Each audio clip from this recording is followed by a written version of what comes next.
Welcome everyone to another episode of Extreme Power No Handling, and today we're dealing with the 1940 Ford Deluxe Coupe.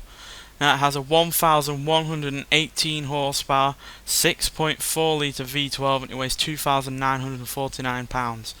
So yeah, it has a huge amount of power for a car that is this old, 75 years old, and it's got 2015 levels of power. And yeah, it's the second oldest that we've had, only a year older than the Maserati, so yeah, this could well be a handful. But yeah, let's see what it can do, and we'll talk through it a bit more.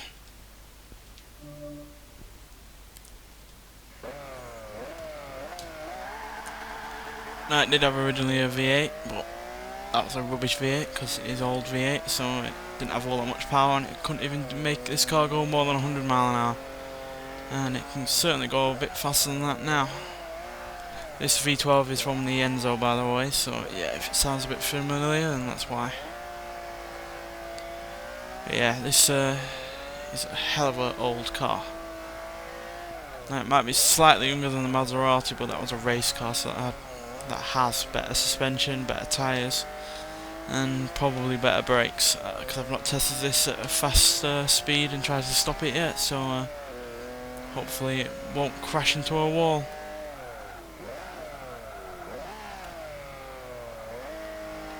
Well, not completely awful, but then again I wasn't trying to push it.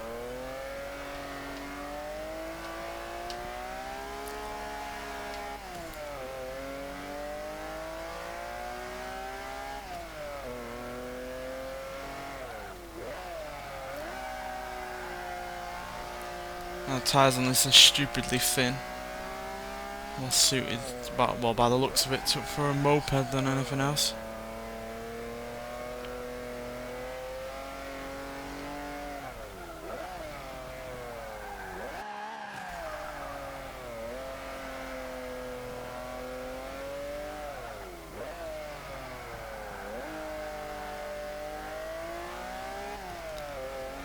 This is certainly fast once you eventually get into a straight line. It's just getting around the corners to get there in the first place. It's the tricky part.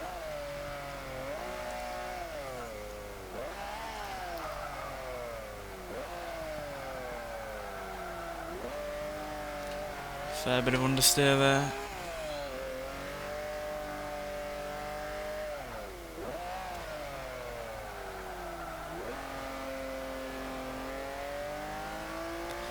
It's no surprise having an understeer that it does with the thin tyres and the extra weight up front from the bigger engine and extra toys added onto it like turbos.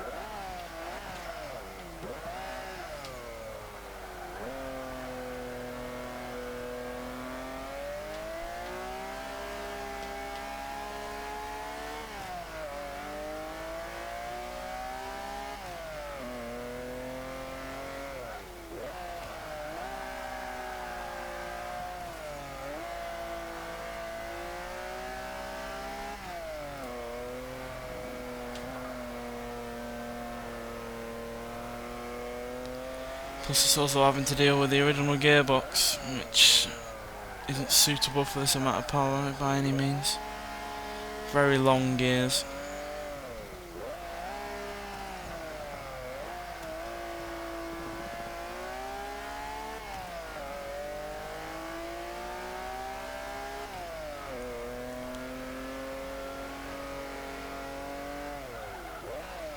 Now although that was faster than my first lap, it's because it was dirty, it wasn't counting.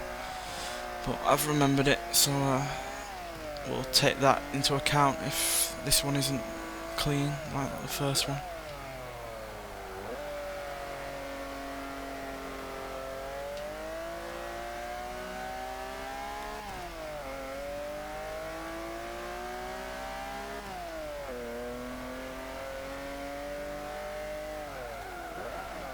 Stop, please. Stop.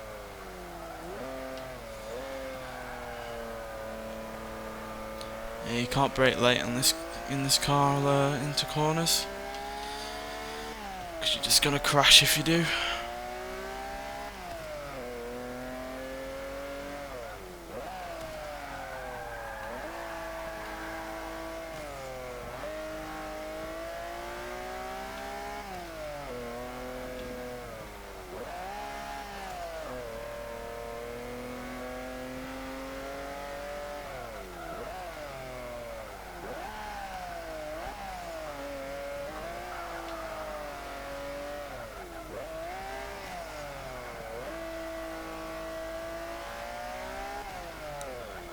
So yeah, there we go.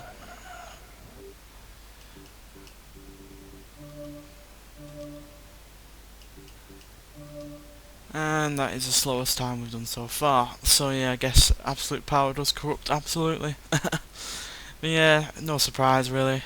You got a hell of a lot of power. You got more power than the original Bugatti Veyron in a car that's 75 years. Has terrible suspension, has terribly thin and obviously not as grippy tyres.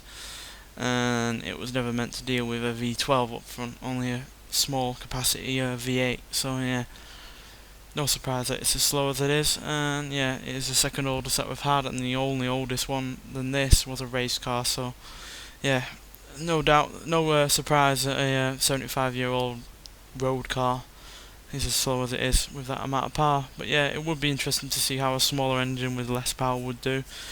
But then again, that's not the point of this series, is it? Extreme power and little handling to see how fast we can actually go. Plus, it would be unfair to other cars to try other ones, certain ones, more often with different upgrades. But yeah, still interesting to see how it would do anyway. So yeah, thanks for watching, and I'll see you in the next one.